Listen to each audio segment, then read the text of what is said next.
Lawyer Maurice Ampaw Accuse Where is the time Ibrahim Mahama? What is this squad? And somebody about to judge about Ibrahim Mahama no. But Brene Bisana said, lawyer, in this Ibrahim Mahama or sooner. Obenyeska any evidence, ekopie mo court there. Any impo and someone oka about a sikafoni bi omo Ghana hano. Napoleando onumpo dia wire emotional ewo ho Paul. Bemensu, Sasuna Prophet Kofi Oduro, oni pastors, any Christians, afeso. Assemble nesi. Metumebo na makonsem no into details. Masrawa, sa we share video wait na obachira wadwen amam your comment section. For one subscribe here, kindly subscribe to Trends GH on YouTube, Facebook, and TikTok. Bibia Trends GH. Ebusua quick one. Pesa money transfer app. Omo no mukuta the best rate. Esa ni santi no. Eno wa ene ye di send this ka ebepie mu ewo Ghana, eko Nigeria, Canada, US, any impono other 35 countries. Now so wo send this ka zero transfer fees. I will send this kind of swap and check less than a minute. Na nipa no na sa akesika no. Enu ti mashawa. So we send this car. Use the referral code TRENDSGH. Well, first transaction I will buy you say do £50 and I say above we buy £10 cash back. And it's mashawa. So we use the referral code TRENDSGH. Matter what say. So we buy you sa amami. Now Prophet Kofi Oduro na how ni na say. What na say? Etie the kind of messenger asofo ni bi. Omuko jina pulpit ne so a the kind of messenger omu preaching as gospel. Some of the churches ni bi krampo ekire mu say I se one dress say ya enye se okopie mu e wa asore ho na enema bi wo ho mu na wo ya I eno mfata se Kristo ni ebeye sa. Prophet Kofi Oduro ekire mu a that kind of messenger obebo so no a useless message. And today my submission will be against the pulpit. The kind of messages that are coming out of the pulpit does not transform anybody. It doesn't transform anybody. What next? So then, the gospel is not a transformative gospel anymore. If you look at the kind of gospel we are preaching in Africa, it is need-oriented gospel. What how they say, but in chain, not to be why not catch it? When the Bible is rather teaching that we're training in your money door, so when the Bible is rather teaching that when you take up the cross of Christ, you will suffer. How then do you tell me that if you come to Christ, all your problems will be over? What kind of faulty gospel is this? We have reduced the word of God to menial dogmatic presentation. If you wear trousers, you are going to hell. If you make up, you are going to hell. If you don't have a headgear, is this gospel? I mean, if this was what we had, nobody will become a Christian. It's a useless message that we have taken up and that we are peddling as gospel. Look at how powerless the church is. If you are looking for one of the poorest group of people, is the church. Where is the creativity? From last week, business man Ibrahim Mahama, wa trend pa. Now the trend in say already do not our private jet back home. And then last week mu Ibrahim Mahama, the private jet for no lande ye Ghana. And then the BBC questions, but much more highway no say Ibrahim Mahama onye sika no he because private jet for ya watono $70 million. And a bitchem say, and yes, Ibrahim Mahama, or to private jet way 2025 and answer 2026, or to early 2024. That was when Ibrahim Mahama, or to private jet way be PM Ghana no. And when ma amount for anke can send me.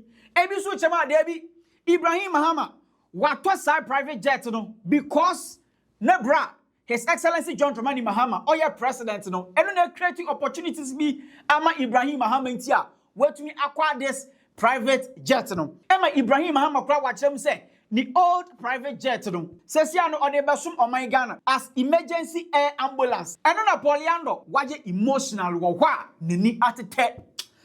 Paul Bemensu. Saturday metia o mampeni ni Ibrahim Mahama. Ade wusu. O mampeni ni Ibrahim Mahama. Wakonto aeroplane. Say plane or done. What to aeroplane? Betram. That's why a businessman. Well, a businessman, and then we are to say. And then we are to say. Or be a crown, you will be a gun because you should to go. I hear from Ibrahim Mahama walk up. One more crown, I hear from one to crown quiet. I hear from and want to crown quiet. Says, I walk quiet. I walk to play. I break your fruit soon. Now, what you capacity crown for Boone and the Ibrahim Mahama Yabai. One Yabai, I didn't know present. I didn't know present. Capacity crown Boone and the Bosia, a yawaji. Na kwa fo towa mo unya be ka cha sa de ba ko da cha Ghana na anu adujama accident CCA adani afa plane mu akofo wo mo akofo police o ti ase accident CCA wa adujama adani afa plane no ami afa ko number be no dija ya ye mfa mfrele ni afa plane ko fa wo mo adana ye Ghana sa 1 year in office what ma control aeroplane. So better them abroad members of parliament and namu koko growing areas epa akuafo echewso munya botre no be hwe ne aban na kasa disika bre wo mo na wo de wanya bia control aeroplane o maya yetimunie obi na akrantienti yede na kotumu no o ti ase ye nyina yesu ye pawo chaw mom report issue mama o ti ase yesu a pawo chaw se boa. What you say? Na ye hu toye kakra. And what is there to celebrate? Obiasu ukwa ejura, ye say bro emo egu ha, ye nya tofu onto. Is what say? Kashu ya tete so. Minya nipa eso, nipa wu, nipa bre. Na when you be control play betrem. Ba was what Tony one ni old one obi yare Ghana na edin be kwa ma no ne. Me say number ben wo de agya wo. Ye found friend pado premiswa bobo number no. Na me to dwa na nyina wo bi nya accident adujama de na kia friend wo ma ko fa no ho agbese yakọ. Bobo number ne wo di ja e kire no. Ana ya to NDC fo nko ho se wo mu de wo ntira mu mie fo mu nko mo yare a. Me po me kwa kwatira sa plane ni mu bi. Obi o wa se hwi so koko farmer no sa plane wo ba fu bi. Okay. Ada na mama ya ni aye ya Ghana ha sa. Ada ni aye. Ada boni na MPP ene Ghana fo aye. Ghana for dear bonnie near say when you fika kwa $70 million no when you fabu near the bosia fabu near was go pressure than so and I just the year can Mathieu Pennyfuasem almost chasa the chasa no nims and a chia ampa indeed because them say san will start here no was see no one near fra ya can be beer won't take Mathieu Pennyfuase. The word Casano or Ninsen a Chiampa. Had the Equosway. I will be a members of parliament nam a patcho. A quack force. President Mama, shat Natsika, 18 manner who nipa on tono. What the Oko to play? Mini baby America. Young found to me quatum because won't to me you good. I will be good. They are what to play. They are what to play the only niti a year. Niti a year. Say, one of them were to play. Okay. Who to me you go into one has a yanchina to moi. Yanchina to moi or resign. Madiawako to play. I had a black voter. A young so amano or no dear or a genuine businessman who to me or a baller person and as well prapra baller so it's one of dear young Jelino. What kind of Ghana are we living in? Not just a year. Na yan country emre you say give time some time emre di anim na Ghana be the papa na eno na Ibrahim Mahama the private jet in sensem yi ekodru lawyer Maurice Ampaw na kachia ensema lawyer Maurice Ampaw oka about esikafo a omo Ghana ha chese kwan bia omofa su enya omusika oh East Lagos executives I know they Kwame despite or say Kwame despite oka hu oh when you miss call na lawyer Maurice Ampaw and some all can about Ibrahim Mahama and the new private jet who and some no. And no BBC say and some now all can omusiu na obenya evidence there. Sir Jerry John Rawlings or Tiasia nanka or the Ibrahim Mahama ebeko firing squad. Yeah, me too what here. Who the what is for me Ghana no. What mo East Lagos club for no. What is so much here? I watch mo. That's my thing for. Look at them. And obi a we sika wo o meimu. Including Ibrahim Mahama. I said they are what? They do everything for money. They are very corrupt because corruption. They waste a means. Can you be genuine things? They do waste a means. Okay. Can you be beside how they make their money? They will tell you. They make their money through so many means. It be they manipulate. Yes. What I say? And now I'm very greedy. I'm quite person. Omunya. Can you be also do money a call for? One say, or colony, or book corner. Now we can create be and call doye. Okay. It is getting young. The catastrophe. Mind your yard. Oh, yeah, deal, like a seer. We can create a common yenino. No yenino yet. No yenino bonabaso. They pay the but don't do another deal the same. And that's how they operate. Until Ibrahim Mahama is operating in a way. In this regime, we're creating pressure in the minds of Ghanaians. Say he has already made his money. It will be get around but meanwhile. The first one I check Ghana for. You see, also advocacy. Some of the yeah, well, here be a bit me use it. What do I say? How do you verify? Some is fair jet, no, but yes, you know, many will say a peer. You better what you now, your friends, how would the poor access that aircraft? But we say, what the advocacy? Yes. To diffuse the tension.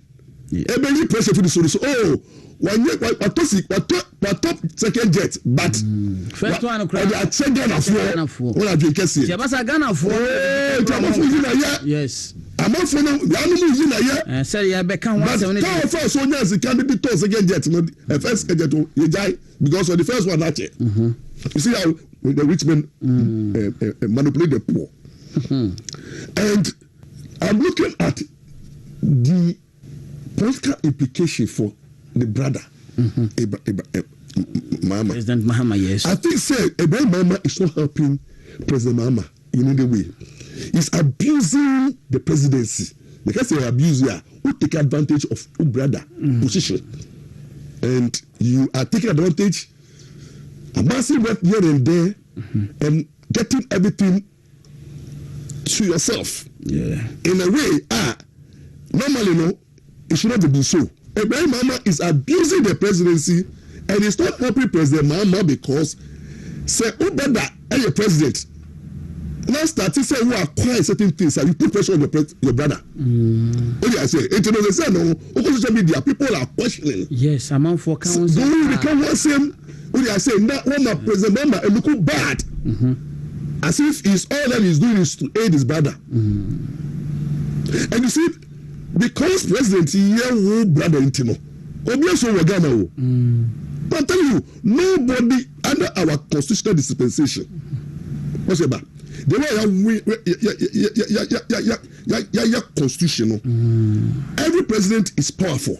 Yes. And currently, President Mahama is so powerful, say he controls the executive power. And he be in fact, only the power obey to me our appointment, you appointment only in teaching, only be in teaching. Yes. And on your so powerful, say only about to declare war. People going to be action as here to the say even crowd judges crowd daily will crowd to me you. Oh yes. Or to me second judge. Or second chief justice. It took a judge in jail business. I'm going to say what the hell? Pardon. Or your powerful say what president Mahama is here. When you can because say over resist it. It for example, Ibrahim Mahama call any office in Ghana and not every businessman. No, look at dealer because of the presidency. Ube smolo. Say, Ibrahim Mahama catch us say, oh, but to say, Tomano. Now say, Tomana. Or say, you are dealing with the president, brother. It's also that thing, no. Yeah. You can, you see, it's an advantage. It was very equal advantage, but don't abuse it. Oh, when you be influential because of your brother. The moment you're better be president, we're very, very influential and powerful.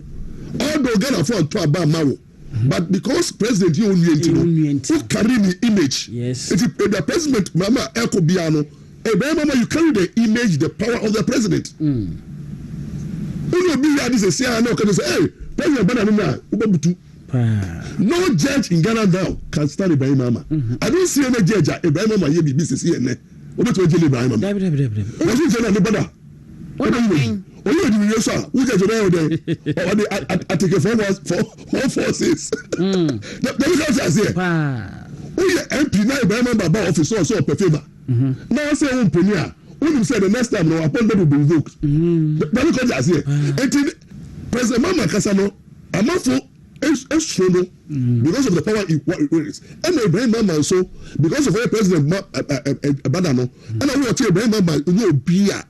What ten of we hear the name only President Koba or driving only two coin only didn't come out or so qualify or visible or sure say was supposed to be better but it is visibly in governance all the only position it will know the president who's know what he can do and what he cannot do and I'm not someone to be silent because you see but someone to be in a Mahama has issue for long.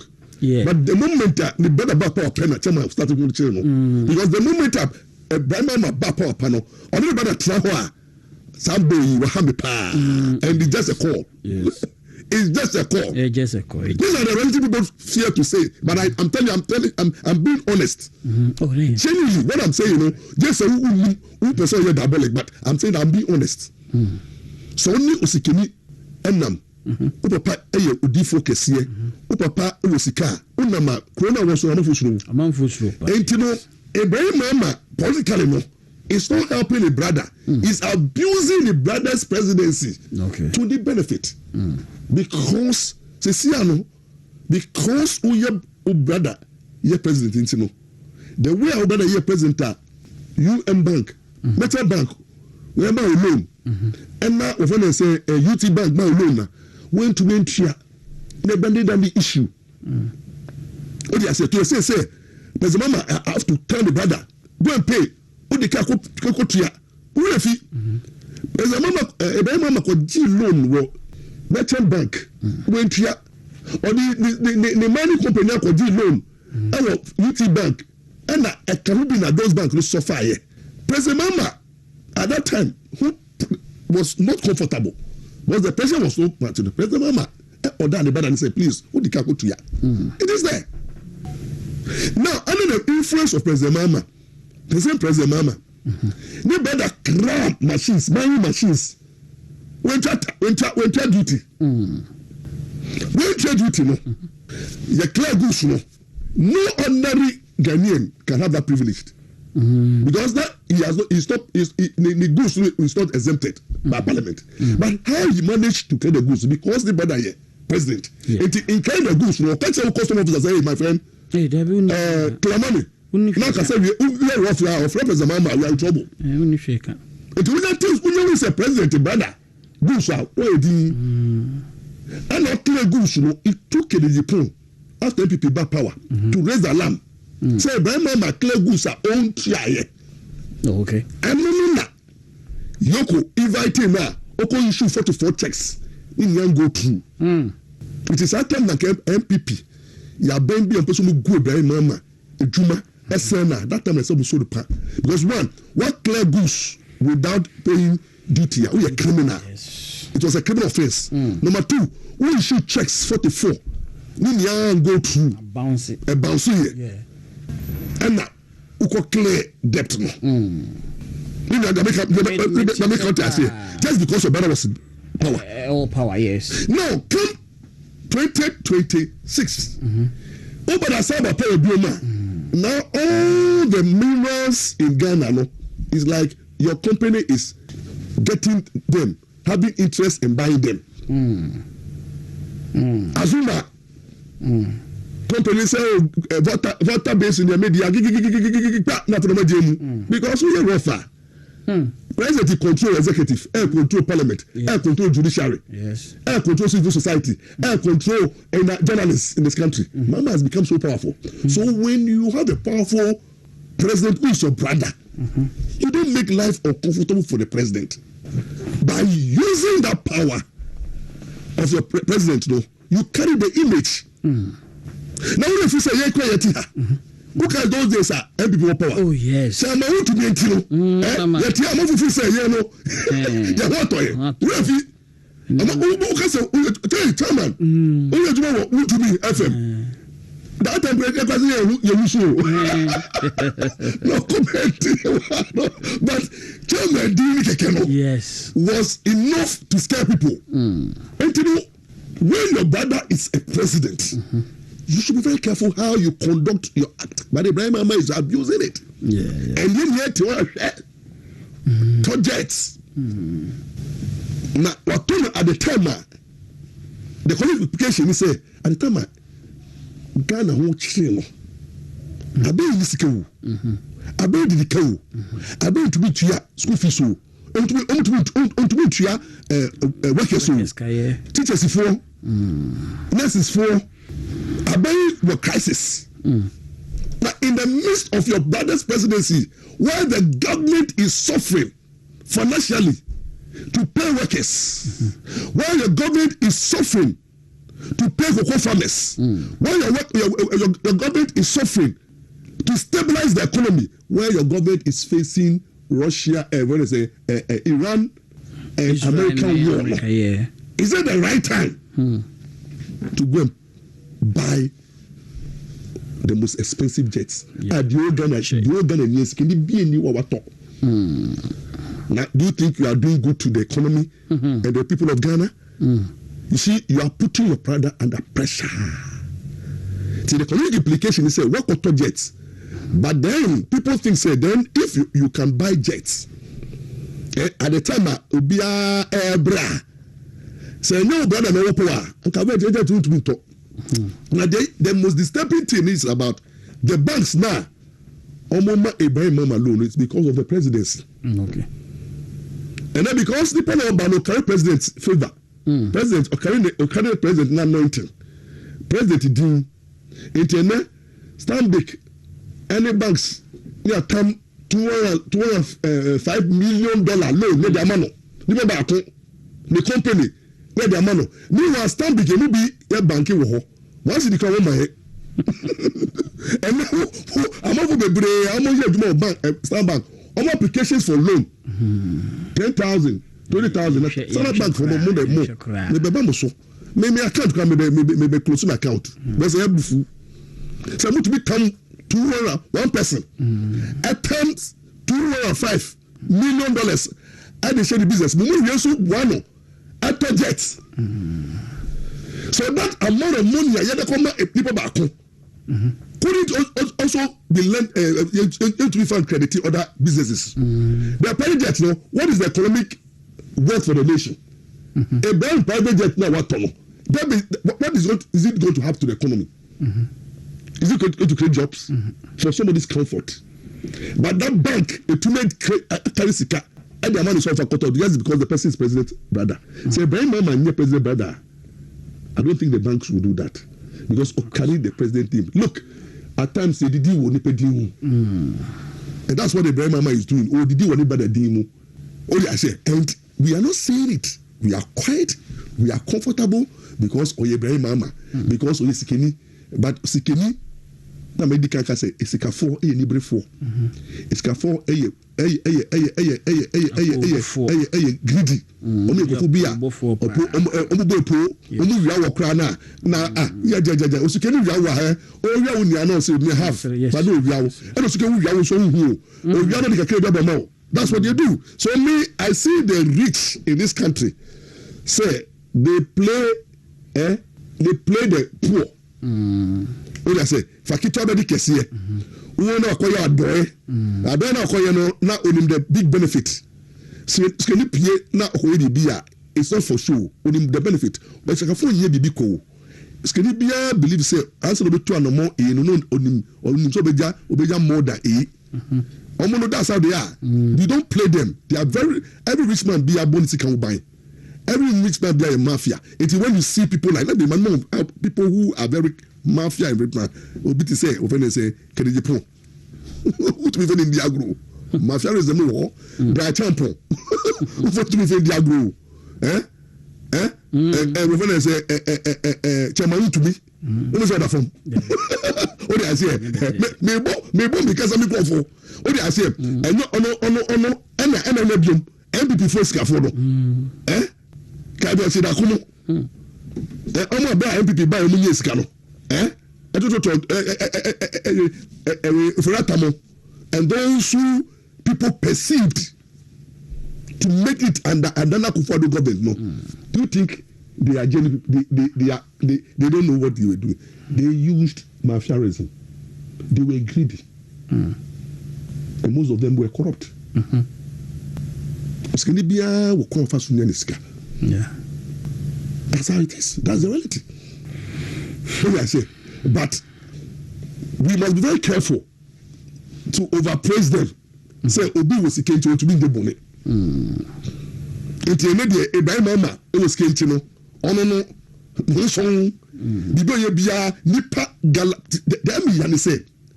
Na ye di galam say aso nipa kakra bi wo Ghana. Na Ibrahim Mahama dey in few because I dey on your machines for mining. I offer China for iPhone Association and after China for no mining behind them.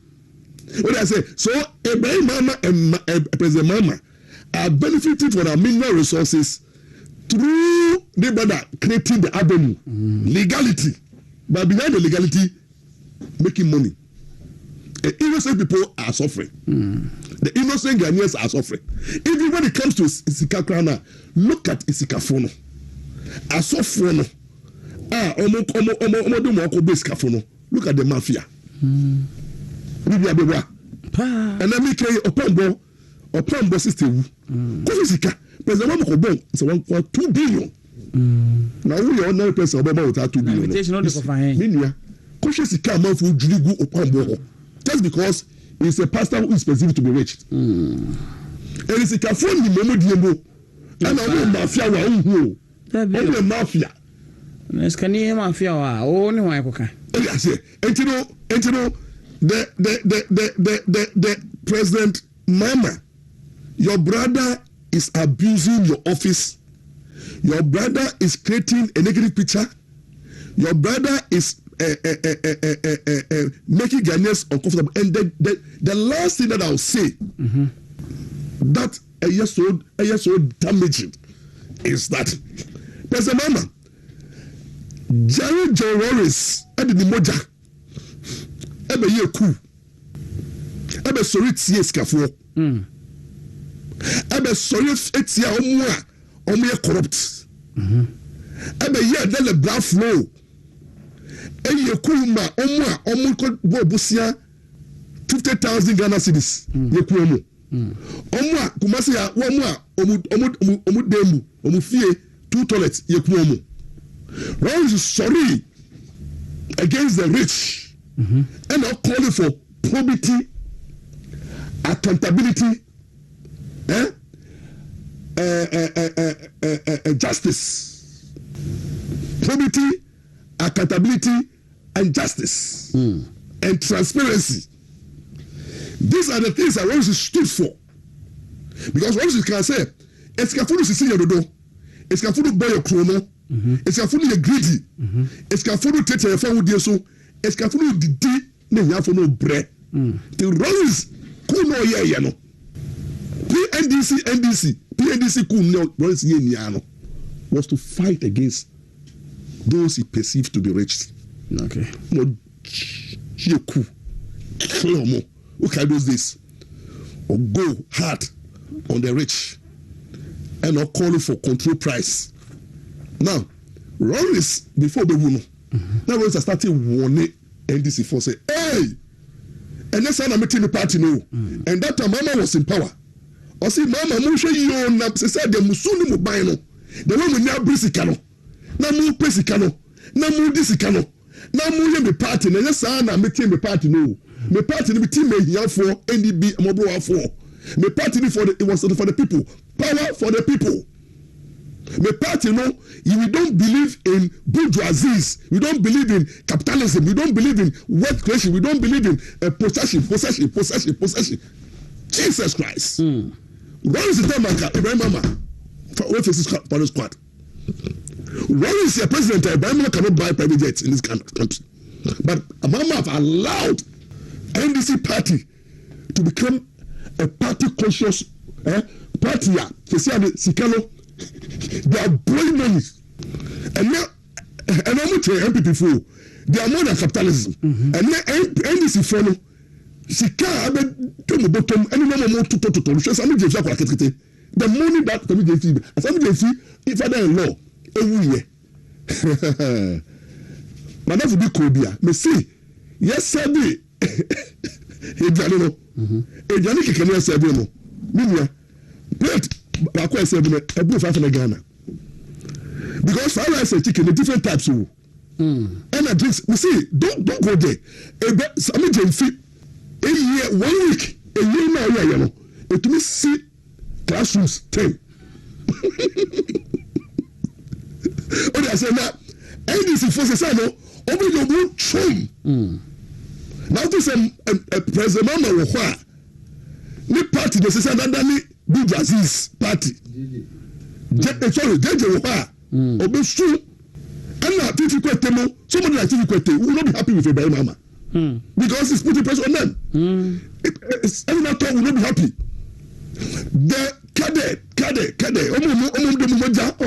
omoja, and I'm a bread, and boy, NDC party, and your party are muting in you, and your party, and then Odidi, Nafu, president, the brother, the bishop, what I say, family and friends, they are almost the dream. Obia cars are more driving their driving, some of the and then some of the people. All the MPP, NDC apparatus in Yano, yes, see, dying, the nothing brothers in MDC, no, Oko Equapimo, dying one Yano, about half your media. And then the nothness, our party, only the more chum. Now, they say, when the nothness are making money, everybody is quiet. Every man making money, and you know, I can feel when everybody is quiet. Manasseh, some Manasseh guy now, where the fourth estate, you know, so come Manasseh. Zoom lion, Papa no, it was a clear no, Solitiano. We good to lie, Juma. It's also a clan. But Manasseh, they are quiet too. When nothness make money, everybody is okay. Yeah. As I tell you, make money, I need a casa. And yes, sir. Only I say, and NDC party more. The nothless are rich, fabulously and stupidly rich. They are making all the money, and everybody is quiet. But you because young I can afford other tribes, no. You confident business can. Look, when we love now, also telling you no love now. I'm not being tribalistic, but I'm telling you, when no place make money, the no place are quiet. They are happy. Yes. They support each other. And now, have you seen any no plan rising against Ibrahim Mahama? And now, I'm Adusu. And now, President Mahama. And now, Muktari. All the Muslims in the party, no, they have acquired a lot of money.